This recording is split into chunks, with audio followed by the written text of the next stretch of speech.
Right, so the book I'm reviewing today was actually a bit disappointing. I gave it 3 out of 5 stars on Goodread, and I was surprised because I expected to enjoy it a lot more than I did. The book in question is by Mack Reynolds. It's called The Fracas Factor. It's got a marvelous old school classic sci-fi cover. And the reason I was disappointed is because of the author. Mack Reynolds is an author that I've read before. I remember him very fondly. Now, he was an old school sci-fi writer, I think between the 1950s and the 1960s. He was prolific, writing heaps of books. I have one that I've been carrying around with me, Satellite City, that I definitely enjoyed. I haven't been able to let go of it.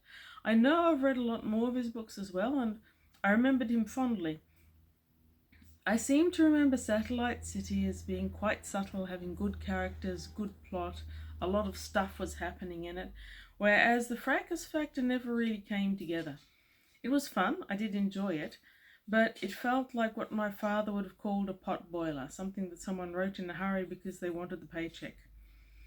So Mack Reynolds, he had a bit of military background and comes through in this one.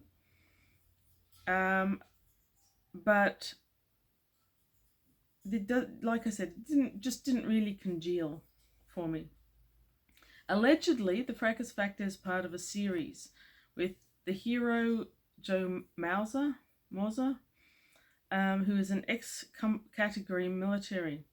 So what I did like a lot about this book was the world building. The world building is really very good. It takes place in a future where there aren't wars, what there are a fracas,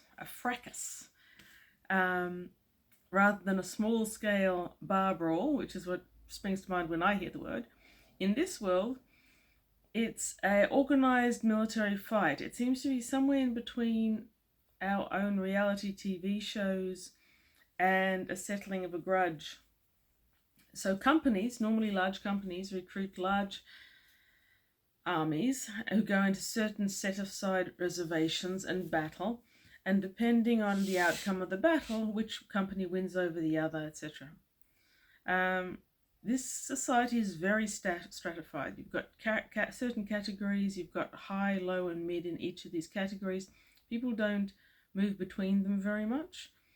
The military category is one of the few options for people to move from their lower level of society to a higher one.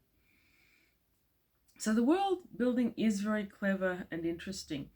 And as I started to say, this is apparently part of a series. It's hard to figure out which one the series or how many there are in the series. Most sites say there's 3 and this is the 3rd. Some seem to have 4. It just seems a bit up in the air about this.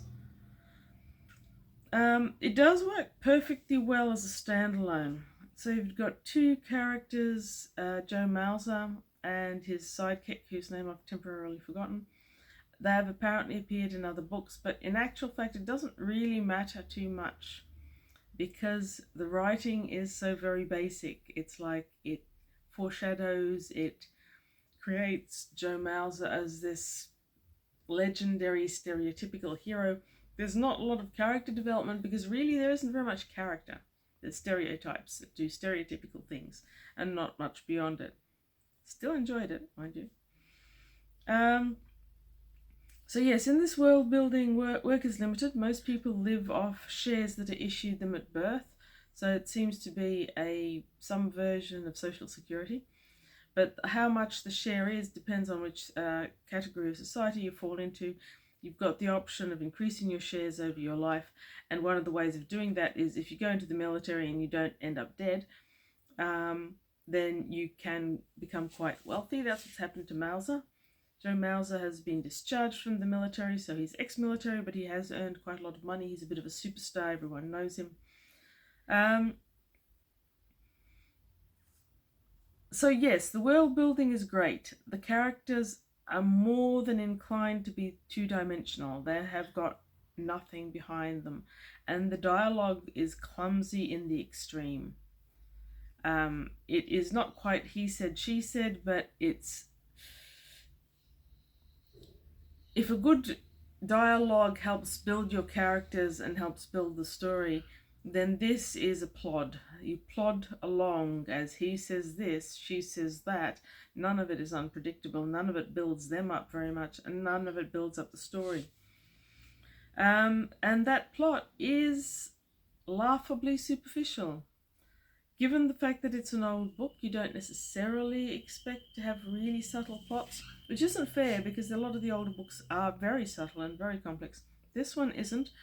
The plot is an attempted uprising against the social structure, which isn't going too well. The clumsiness is...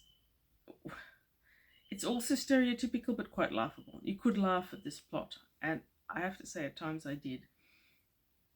It has gender issues. I'm not sure if that's a Mack Reynolds thing. I don't remember him having gender issues, but when I was a younger reader, I was not very discriminatory. It took me years to realise that Heinlein had certain issues with women, and I've only just fully faced the fact that my beloved author Edmund Cooper is an out-and-out misogynist as well as a misandrist. So yeah, the attitudes to women here are poor. It's like women can't do anything. It's 1950s America attitude to women, basically.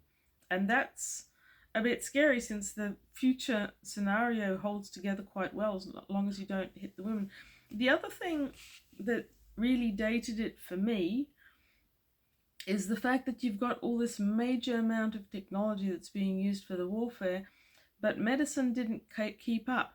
I think you'll find that in most novels, medicine advances at a steady rate along with military and other advances, and I think in the world you certainly see it. If this was written in the 1950s, was it 1950s or was it 1960s? Okay, this was published in 78. So if this was written in the 60s and 70s, our medicine has advanced more than the other things like anti-gravs that they use here. We don't have anti-gravs, but we've got medicine that could secure limbs and keep people alive way ahead of what this book has. So that dates it quite terribly, really. I did enjoy it. Definitely deserves its 3 out of 5. When I first got my hands on it, I was all set to go out and do my best to find the rest of the series. Having read this one, I don't feel the urgency. I'm more likely to reread Satellite City, which is up there on the shelves. Somewhere up there on the shelves. It will be Satellite City and another Mack Reynolds or two. I might choose to reread those instead of running out to get more Mack Reynolds. Really disappointed about that. I'm sure that some of his books were amazing. I guess I'll keep looking for them. The Fracas Factor is not that.